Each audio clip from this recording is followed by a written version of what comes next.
but Justin Barsha around the outside of the Yamaha. Well, he carried a lot of speed. Barsha just railed that outside, jumped to the front. Marv was the first to get there, but look at Cincerello quickly trying to make moves. Will he double out of this section like he did in the first moto? He does. That's been his ammo. He picked that up from Sexton. He's going to make it work. Can he go to the front? Oh, he wanted it right there. Barsha's going to be one of the toughest riders to pass. They throw it sideways together. Cincerello into the lead. Wow, that was impressive right there. Barsha didn't give an inch, but Cincerello was just flawless through there. Look at him using everything he's got, those long legs to keep that bike on the ground. And just like that, to the front. This is what Adam Cincerello wanted. This is a guy on a mission who wants to win a championship. We've got Osborne listed in the number 6 position right now. So Osborne got the win over Cincerello. Those are the riders first and second in points. That was in our first moto earlier today. Cincerello trying to get away now. We have not seen many good starts from Barsha in the last couple of years. Got the whole shot. You know he doesn't want to give it up. No, he does not. Oh, there's Justin Bogle. The guy's had a rough year. There's nothing, you can't say anything besides that. And just, unfortunately, the thing that really sucks about the sport, usually injuries lead to more injuries and more crashes. But I tell you what, though, Cincerello knows in the back of his mind just how fast Zach Osborne is. He saw him come from behind, pass, and pull a bit of a gap first. But oh, Barsha went down. Wow, that's a shakeup right there. You figured Barsha was going to be a contender in this one. Went down to that left-hand corner. Oh, and finally Barsha gets a good start and throws it away. Yeah, sorry for yelling. I just saw out of the corner of the screen. I just saw the front end going down. And sometimes... They got a problem there. Well, sometimes with those Yamahas, I know like they got those nice big radiators up front, but they can break or get ripped off. The side shroud is ripped off. He's going to the mechanics area. He's going to have to go to the pits. The surface changes, different kinds of dirt, and of course no room for error. We saw that in Moto 1 of the 250s. Easy to make a mistake, and of course hydrate. You got to be hydrated coming into the race, and make sure you're hydrated for Moto 2. Yep, that's the gauntlet here in motocross. Got to do it twice in one day. It is a rough track. It is hot. Fly Racing 30-second card is sideways. The reds come up, and the gate here in Florida is down. There's a lot more clay behind the gate now than there used to be. Last year it was all sand. Yeah, the guy's got to gamble on tire choice and everything when it comes to that. But Cincerello, I thought he had the whole shot, and we got our title contenders right up front. Osborne sneaking it by to take that motorsport.com whole shot. Cincerello right back. Yeah, that was really close. You could see they were almost rubbing elbows coming through that section. Look at Sexton, fastest in qualifying, wastes no time getting past championship leader Osborne. Wow, that's the setup you want to see, Kenny. Yeah, check out in the next lap on these rollers right there. Chase was doubling these last two of them. He did that a couple of times in practice, and I haven't seen anybody else doing it, so he's carrying a lot more momentum, and it's going to be a lot easier on his body. And Osborne, little mistake on the outside, allows Sexton to lock down that number 2 spot. So Cincerello led them into the first turn. Osborne passed him. Cincerello gets him back, and then Sexton goes by as well. This is where AC's been doing his work as of late from the front. He's got that spot again, GL.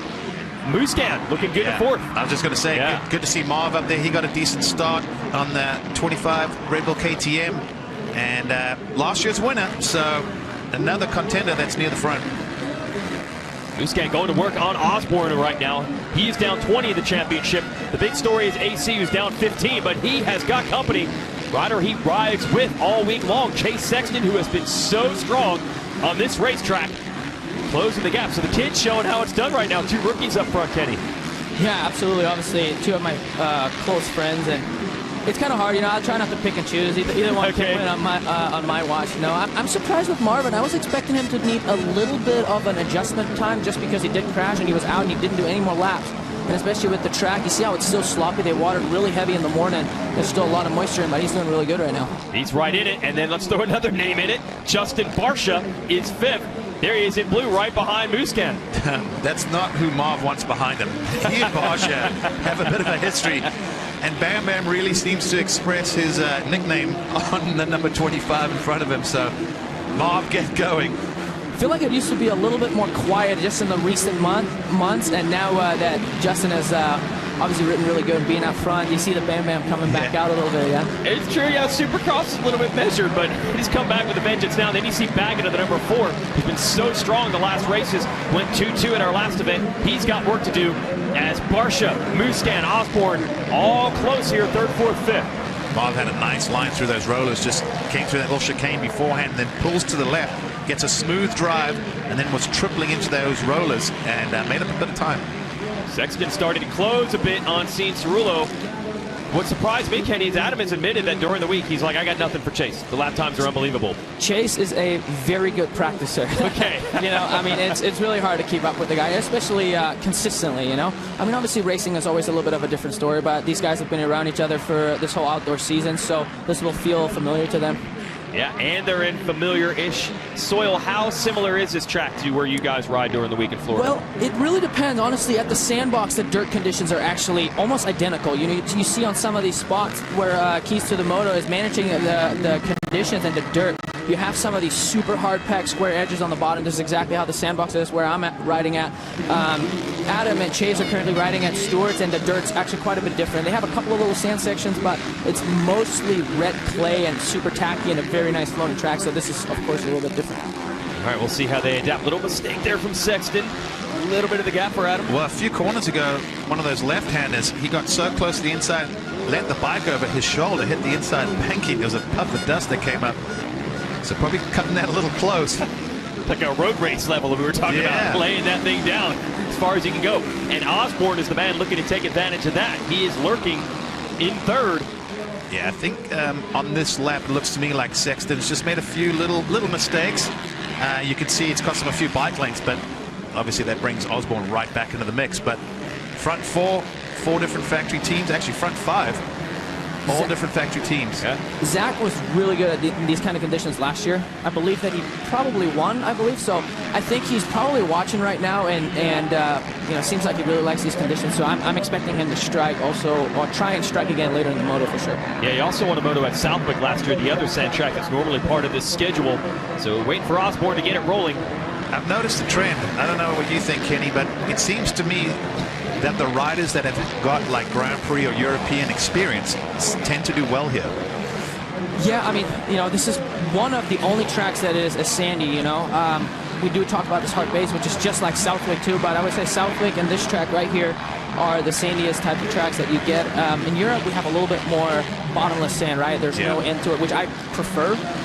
But, I mean, we all, you know, all the top riders are based out of Florida right now. We get these conditions a lot, so should feel familiar. Yeah, same thing with Osborne. He's one of them riding at Elda Baker's place. Right, throw a blanket over these guys as far as who has an advantage today. Musquin rides at the same place. Osborne does. Barsha has property in Florida. So, yeah, all five guys running up front right now. Joey Savacci, he's sixth. Florida guy. Baggett lives in Florida, seventh. Got to go back to eighth. Eli Tomac. Then it's Noren and Craig riding out the top 10. All right, GL, what direction is this going to go? All four of these guys starting to tighten up. All four, I'd go with all five.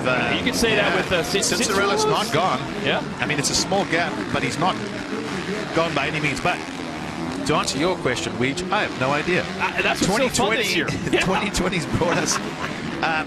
Sexton, if he can get his rhythm again, we've seen this from Chase. He'll have a couple great laps, and then sometimes somewhere in the moto, it looks like he's losing it a little bit, and then he just pulls it right back up, drops his lap times, and finds his groove. So if Sexton can do that again, I think he's going to be all over Cianciarulo.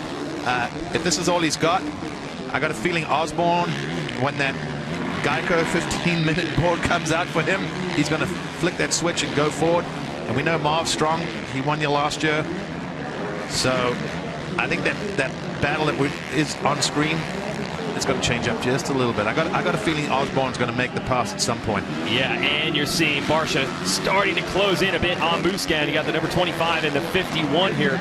This long, almost never-ending left-hander begins the next lap. Just impressive that Musquin is even out here. That was a wallop of a crash, and he looks good right now. Yeah, that's his little sneaky line up the inside there. It's working for him, and it's pretty smooth, and it's fast.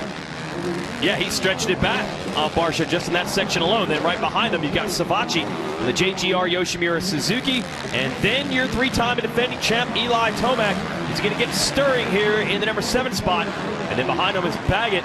So we'll follow this battle. Talking to Savacci this week, man, he did not mince words. He said, "Leah, I'm racing for my future. I don't have a deal for 2021 locked in." And then he said, "I'm not doing myself any favors." It has been a struggle for Savacci coming back from a hellacious injury to his foot, broken heel at the end of 2019, and switching teams here to Suzuki. So a lot on his plate. Looking a little better here, though, the 17. Holding Tomac and Baggett at bay, that's not easy to do. And Will, you got more on Savatgy. We're just backing up what you were saying there, Jason, when I was talking to Justin, sorry, excuse me, when I was talking to Savatgy there, he was telling me that just the whole process of having to test at the track is just so challenging. And I said, you know, is that necessary? And he's like, yeah, when you're with a new team, that's constantly the way it is. He called it musical chairs. When you're jumping from team to team, you've got no choice but to test at the track. And he said that's just difficult because every time you go out there, he's like, this moto is us testing right now. We don't know. That's not probably the way you want to do it. Well, it looks to me as if that is the case, because watch his Suzuki when it comes to some of those corners. I know there's these little stutter bumps and everyone's getting some movement, but the front end of that Suzuki looks just a little, in my opinion, a little unpredictable at the moment, a little nervous. I was about to say the exact same thing. If you watch Savatgy's bike a little bit on the front end, you can definitely see some tucking, but this track is the hardest on your bike that way, you know what I mean? Yeah. Just because, I mean, it's really hard to explain, but it feels like you're having two flat tires front and rear, as silly as it might sound, but it is so slippery underneath. Yeah, let's not talk about flats. Osborne's going to cringe. Yeah. Not scary anybody. Tomac is close to the back of Savatgy, and then, trust me, that's Blake Baggett. You can't tell with the number. He has been completely covered in roost from Tomac. And just waiting for Eli to get it going. Again, it has not been a bad summer, but certainly not up to his usual standards. Not even up on the podium overall the last couple of rounds. And is basically taking the shot for the 4th straight title out of his reach. Just waiting for him to catch fire. Look, probably no one has battled Eli Tomac more than you, Kenny. Do you have any idea why we haven't quite seen the A+ level? It's a very difficult situation. Yeah. I mean, everybody's in the same boat when it comes to, you know, how COVID hit and we're not racing, but I mean, I would give the guy a break, you know. I mean, he's delivered the last 3 outdoor nationals in a row. He's won the Supercross side that he's chased for so long, and then just to go back, you know, or this uncertainty of when we're going to race where, and just, you know, you got to stay ready for so long. And I feel like a couple of the top guys are not racing right now, which is, you know, me, I was 3rd, and then obviously Cooper. So the other guys are just, you know, I think still a little bit hungry, and it's just a different mental game when you're fighting for a championship, like how he had to for Supercross. So not sure what the issue is right now, but it's tough being out there all year and doing this, and you know, you run into a couple of issues. It's tough, but at the same time, he's done so good in the past. I'm sure he's just looking for a little break, you know. And the new season's right around the corner too. Thought he was going to get Savatgy there. Yeah, one thing to stress to the fans at home: this championship is normally over at the end of August, so we were going into overtime essentially because of the huge breaks that we had to have with the pandemic, and everybody had a different strategy during that break. Who rode, who trained, who rested. Well, the issue was, right, because it was, maybe in 2 weeks, and then maybe in 3 weeks, then maybe in 1 week. Maybe if you know, you couldn't have really said that, or they could have, but I think they were just feeling everything out. But yeah, if it was set, you could have planned. You could have planned, exactly. Take some time off on up, but it was always just pushed such small bits and pieces that we had to stay ready. Tomac finally able to make the move on Savatgy, so that'll move the champion up to 6th on his Kawasaki. Savatgy now going to have to deal with Baggett. But Joey just happened to be back up in the mix, duking it out with these guys, as Sean Cerullo leads Sexton by 1.5 seconds.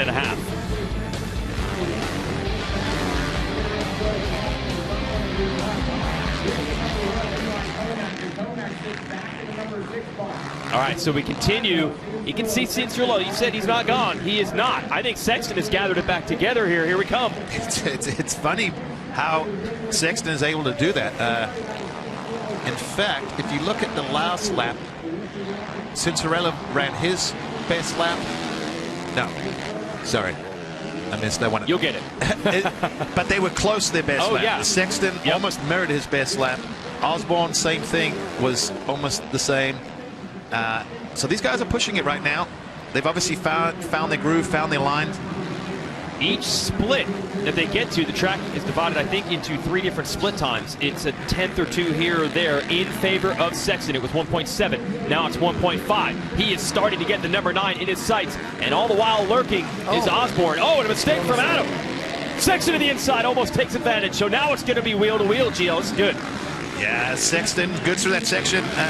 AC was pretty good, but came into the corner. Bike got a little unsettled. Didn't get to that inside line. Cost him a few bike lengths, but that's going to really, you know, kind of get Sexton motivated, because he's not silly. He knows that points leader's right behind him. So if he can get Cinderella sooner rather than later, he can try and make a quick break and hope that that's enough.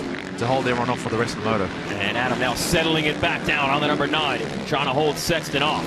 So this is maybe just the calm before the storm. You got to figure a big battle brewing with these 3 up front: Cianciarulo, Sexton, Osborne.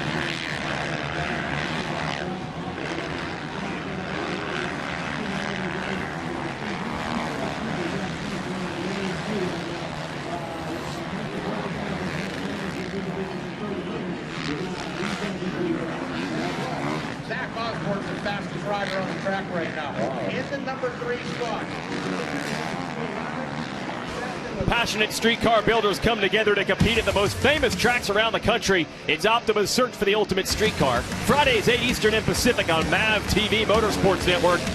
And we have a race for you right now. Adam Cianciarulo, Chase Sexton going at it, scrubbing together. Who's going to get the advantage on the inside of this corner? Sexton, he's got it. Yeah, he used that line Kenny was just talking about, doubling out of that rhythm at the end there. So Sexton doing something that no one is, and that was enough to get the pass, but Cianciarulo fights right back. Oh, he's going to put himself on the inside of this next right-hander. Can he carry enough speed to get it done? He does. Adam does not want to go back right now because he's in a good position about keeping a clean goggle and not just getting roosted, because closing the gap and passing are 2 completely different stories. On the other hand, Sexton, woo, feet off the pegs. That was passenger for a moment. Gathers it back up. Yeah, by the way, Grant, they've stepped it up. Pulled away a little bit from Osborne. Yeah, but the lap time showed that Osborne actually closed on them last lap a little bit, so maybe he just made a slight mistake, or maybe Sexton was just so good through that timing section that he pulled away just on pure pace.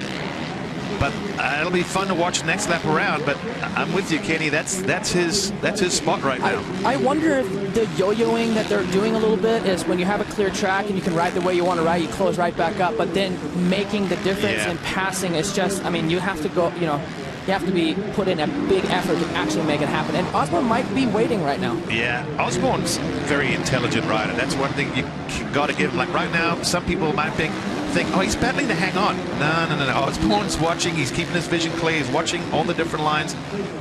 And we're about that time, Jason. Yeah, 15 minutes to go. You can save 15% or more on your insurance by calling Geico.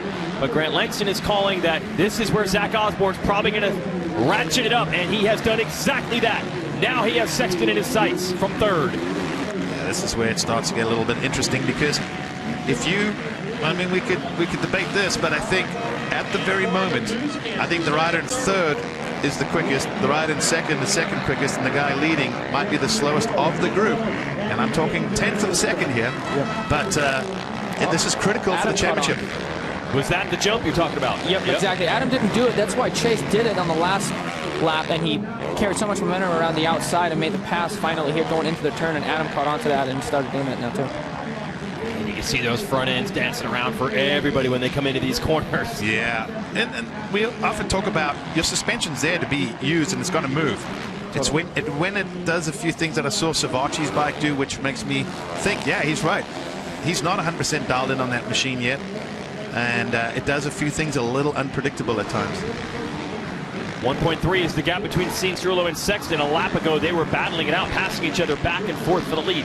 Can Sexton put it back together? He's getting around Adam Intignap here, putting him a lap down. And we thought the charge was coming from Osborne. Not quite yet. Really depends, though, I think, on what part of the track that we're seeing them. Who has a strength, who has a weakness?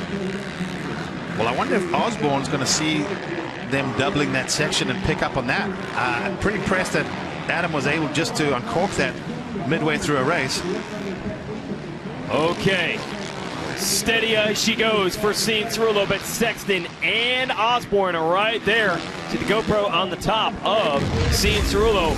Show you what this track is like, our GoPro course preview. This is from practice earlier today. Track not quite as rough. Certainly a fast way to get around WW Ranch.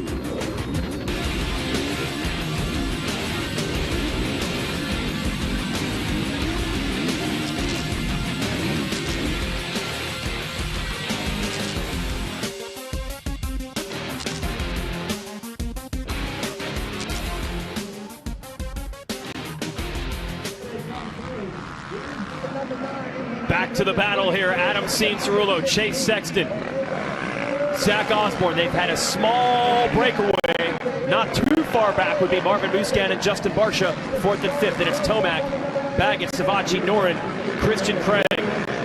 Sexton wants a piece of the lead again. Oh, it's with the lap race, it's going to make things really interesting. They're not coming on 1 or 2 at a time. It's a whole gaggle up there. And this is the closest group now. Baggett is catching Tomac. This is for 6th and 7th. So 2 different battles to watch right now as they weave through the traffic. Tomac and Baggett certainly familiar with each other. They've been racing each other since their days on mini cycles. This track is just so fast. Like, it's unusual fast than what we're used to. Everything is so open. The turns are super wide, and you keep your momentum up everywhere. You ever end up coming here for any other reason, or just the National last year? No, last year, and there's usually a couple of practice days that we get to ride out here just to check out the track and you know, see if we have to make any changes. That's what we did last year, but I think this year, I think the Baker guys were all here, but I think that was it. Okay, so we're keeping track of Tomac and Baggett. They're 6th, 7th. Ahead of them is Barsha and Muscan, and then only 3.6 seconds between our top 3. And there they are, Cianciarulo, Sexton, and Osborne forever lurking in the number 3 spot. I think he may have lost just a couple bike lengths through that lapper exchange. In fact, at one point, it actually helped Sexton a little bit. He got right on Adam, but I think it kind of worked itself out in the end. But oh, look at Sexton, a big launch. He's right up on him. He's finding that little sweet pocket there.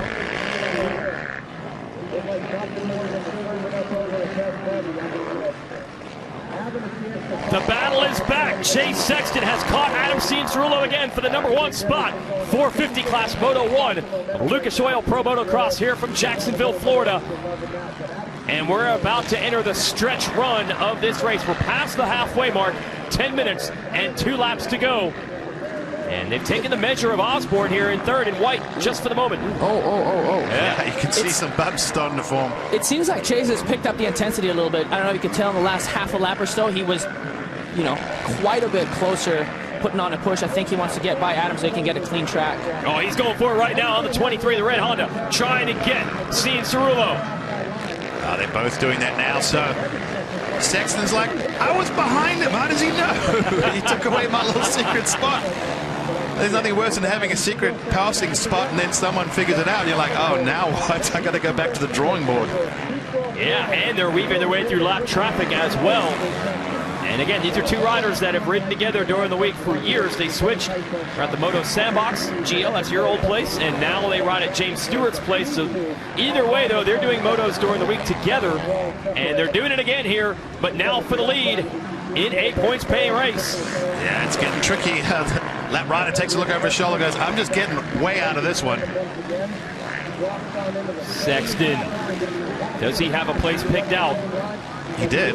I think. Exactly. I think he did. He thought he did. Oh, there's those little square edges. Hey, at least, Kenny, I know you react like we do every time someone looks like they're about to crash. We can't help ourselves. You're like, 100%. It's an immediate notice, and I don't know. I do that. Under the helmet, not so much. Yeah, but from the outside, yep. Yeah. I guarantee you Chase probably didn't even like realize it under the helmet. It's sometimes under the helmet doesn't feel as bad as it looks from the outside.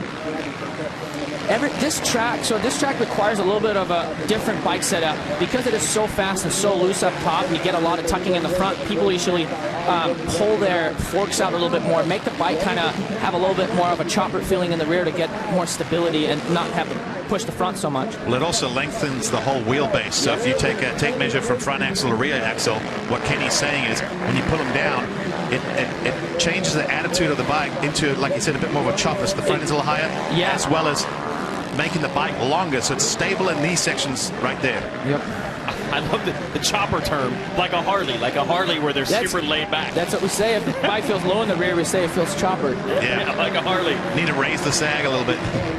Okay, so Sexton had that fury there 1 lap ago, couldn't quite make it happen, and now Cianciarulo is able to maintain it, and Osborne back in the picture again. You'll see him in a moment from 3rd. What will change late in this moto? There's the line from Sexton. Now AC is switched to the inside. Marvin and Barsha have dropped off a little bit with the front 3. Yeah, could be down to these three, and we cannot stress enough how important this is for the championship. Cianciarulo's down 15. He would make up 5 if this moto ends like this. So that Sexton going almost off track there. I was going to say, that looked like a mistake. This crew has tightened up quite a bit now. Osborne is on Sexton, and Adam's obviously not far out either. Sexton was just flirting with the track markers there on the outside for a moment. That turn, though, is so typical for that because they don't really put a bank or a berm or anything, so it's super flat, and then underneath how hard it is and loose up top, you just push the front and you make these super... You don't even finish the actual rut. Everything just pushes to the outside and you're off the track.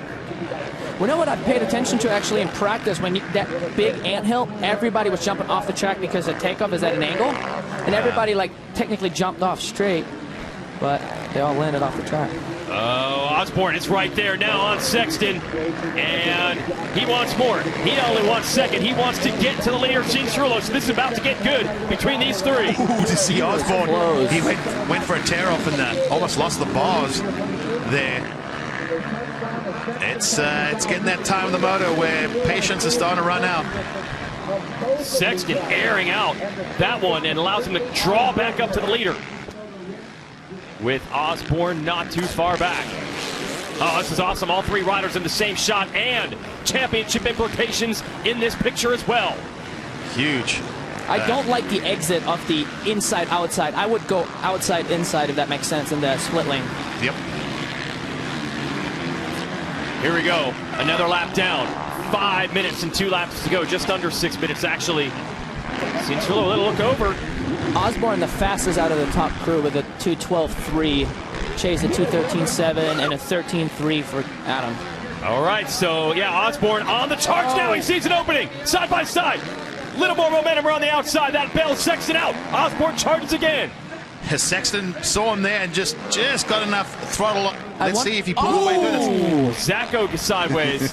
Oh! He was almost crashing the whole way into that corner, and he still kept the gas on. I was just about to ask if Osborne actually caught on to the little double, but obviously we didn't get there. Oh, around the outside. The outside? What? Wow. How did he make that happen? Momentum. Big mo.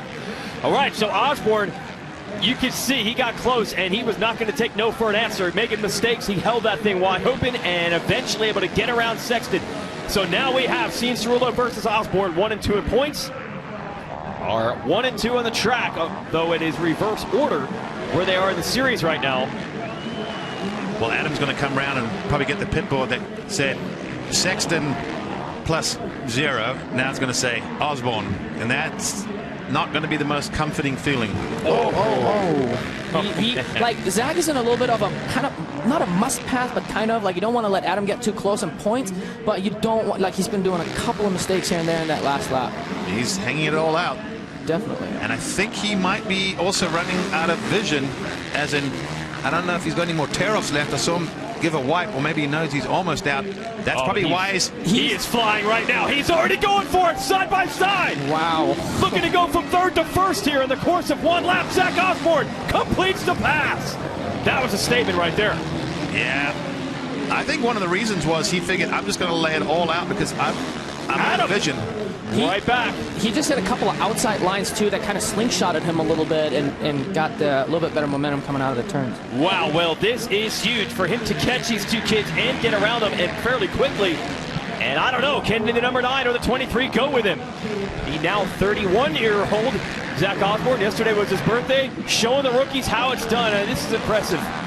Down the stretch, we knew he'd put in a charge. But this has been solid. Yeah, you can tell he's pushing, and I don't think that he's 100% comfortable on that Husky. You can see the suspension definitely just bouncing him around a little bit. I'm sure they'll go make some tweaks between the moto, but Osborne on the edge. If I was Adam, I would be doing everything I could to stay with him and maybe put him under pressure and hope that if the bike isn't 100% dialed in, that maybe he makes that little mistake. I knew that Zach was going to do that too. I said earlier, I feel like he's kind of just feeling everything out and puts on that later charge. And I mean, he made it happen in like what, a matter of a half a lap. Unbelievable. And now starting to stretch it, Ken. So it could be down to this. Cianciarulo certainly doesn't want to take a loss to Osborne for the points, but second is not a guarantee either. Sexton's right there, GL. Oh my! Wow. Look at Osborne on this last lap. He has a 2:11.8. Adam a 2:15.0 and 15.1 for Sexton. 4 seconds faster. 3. Yeah, 3. That is impressive. Unbelievable. So Osborne just ate these guys up. And like we're saying about Dylan Ferranis in the 250 class, trying to reestablish control. And here are the moves around the outside of Chase Sexton. And not far after, side by side with Adam Cincerillo, makes it happen. The veteran taking the measure of the rookies, taking the lead here at WW Ranch.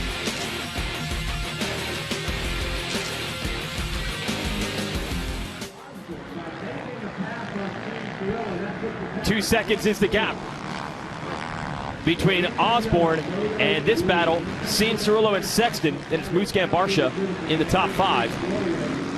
So it's not over. Sexton is absolutely in striking distance of the 9. He's got to be tired of eating all this roost the entire race, all over Cincerillo, and then Osborne makes it look so easy. He went deep. Yeah, landed a little long. Gathers to back up for the corner. So now, this is going to be a stretch run. Oh, Adam's not too far back. That 2 seconds there, you can see it in some of the longer sections of the track. Going to be a minute and 2 laps left.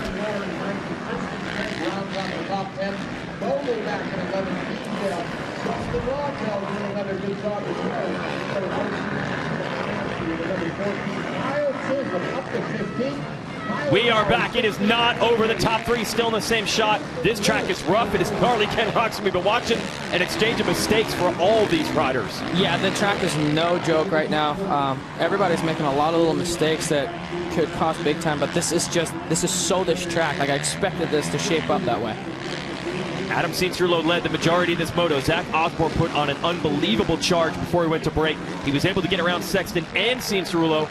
Cincerillo matching him now, but he's going to make 2 seconds up. Once Osborne put in that solid lap, he not only got him, he gapped him a little. Yeah, but AC's trying. Yep. He's digging deep. He's doing what, title contenders have to do. And like Kenny alluded to, how fast Osborne was, but then Cincerillo and Sexton went from 2:15s to 2:13s that last lap. So obviously with Osborne coming by, it really sent a message to these guys, and they've picked it up. It's going to be 2 to go next time around. I think Cincerillo's closed it up slightly on this lap. And we do have spectators here today at WW Ranch. They're cheering it. It's great action that they've been treated to in this one. Oh, I think Osborne stretched it back out. It's an exchange of tenths in each section of the racetrack. What's this like for Osborne if he can get this thing, and especially this way, to just take all that momentum back? Yeah, it's going to feel so good, especially after last week when you have a flat.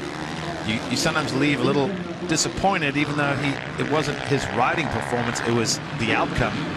Now you come back and see he takes a little look over, gets a 2-lap card. He's like, yes, when you're in the lead and you're pushing, that 2-lap card feels good. But yeah, I think as far as the championship goes, and everyone talking about, Cincerillo and how great he's been riding, and he's in this, and is he the new champ? Osborne's going to get tired of that very quickly, and this was just another statement ride from this guy. And now he's really pulled it out. 4 seconds nearly over Cincerillo and 6 on Sexton. So this one could be over. Ken, you were there in Utah the last Supercross. This guy got a win, and really, as we always say, you get that first one, man, and it has been rolling for Osborne pretty strong since. Yeah, he definitely had his stuff figured out towards the end of Supercross, and obviously out here right now, which I said earlier, I thought about it, I'm like, man, every time I race, this never happens, how kind of like mixed up the field it has been, and the point gaps, I feel like have been changing so much. Yeah. And I feel like every time I've raced out here during outdoors, you have to get on the podium or else the front guy is just too far gone. Yeah, this has been the year of, we've been saying it all year, you lose, if you're 1% off, that's the difference between 1st and 5th or 7th, which is, I mean, how many years was it, say, you, Tomac, and Marvin? Yeah. And that's just the way it's going to be no matter what. Maybe the order changes, but this year, this would be so huge for him. I mean, he's 30 years old, he's got 2 kids, it's been a long time since, if at all, that has happened, doing something like that. It would be his first outdoor championship. Yeah, to do it in the 450 class, I would think this would make him the oldest champion, but we got a long way to go. 5 motos left, and this one's not done. You can see AC's still digging back there.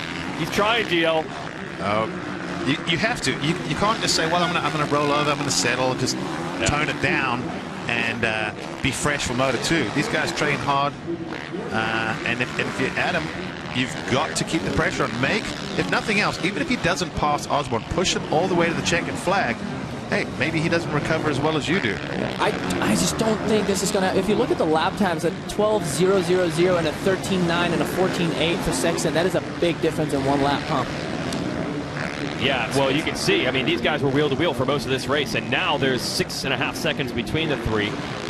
And by the way, there's another moto coming up, and not a lot of recovery time, and there's no doubt they were leaving a lot out there on the racetrack for the lap to go. Well, Ken, it was great having you stop by. Have you actually been riding at all? Have you done any riding, or are you still in the recuperation mode here? I rode once when was that? I think Tuesday or something like that. Yeah, I went and rode one time, and felt a little bit foreign. Was out there getting some arm pump here and there. I think I took like 6 weeks off or something like that, which was needed, but it felt good though. There's something just about after being off, sitting back on a dirt bike. It was awesome. Have you gotten a hold of one of those new Hondas yet? I have not, actually. You have not? Yeah, okay. No. 2020 is still working for Sexton. Sexton has said they're still working on that bike, the race bike. Yep. Yeah. I've been trying to set it up over the years and trying to get further and further. Well, it's interesting to see what the new bike would be like. Yeah, that's a new Honda coming for 2021, but that's next year. Right now, the focus is right here on Zach Osborne, who did it in the best way he could. He had to get Cianciarulo to get the Moto windshield, and he's making it happen, at least in Moto 1. Yeah, nothing better than passing your competition and pulling away. It's a great feeling to have. And I just think the key is going to be, how do they feel second moto? One of the things I believe is that because, like Ken alluded to earlier, the season just got pushed. The guys train. I really believe that some guys are running on fumes, like they're on the verge of burnout. So all the more critical for recovery between moto. Yeah, and then day to day, and then recovered for next week. We'll be up in altitude in Colorado, so we're throwing everything at these riders. But Osborne handling it best in this one. Man, this track. And this is Moto 1. It won't quit. It's just throwing. He's still going for it, yeah? Yeah. 3.5 seconds. Cianciarulo matching it the last couple times around. There you still see him lurking, but we're only a few turns away. Zach Osborne. This is exactly the way he wanted to do it. Not just taking a moto win, but to do it straight up over the rider who's closing on him in the championship. It's only halfway through the day, but what a great first half of the day it is. Zach Osborne wins the first moto here at Jacksonville. Oh, yeah. And that's big. He wanted the look over from Cianciarulo, didn't get it. And there it is. So we'll be ready for the podium here. That was a big effort for Osborne, but he needed it.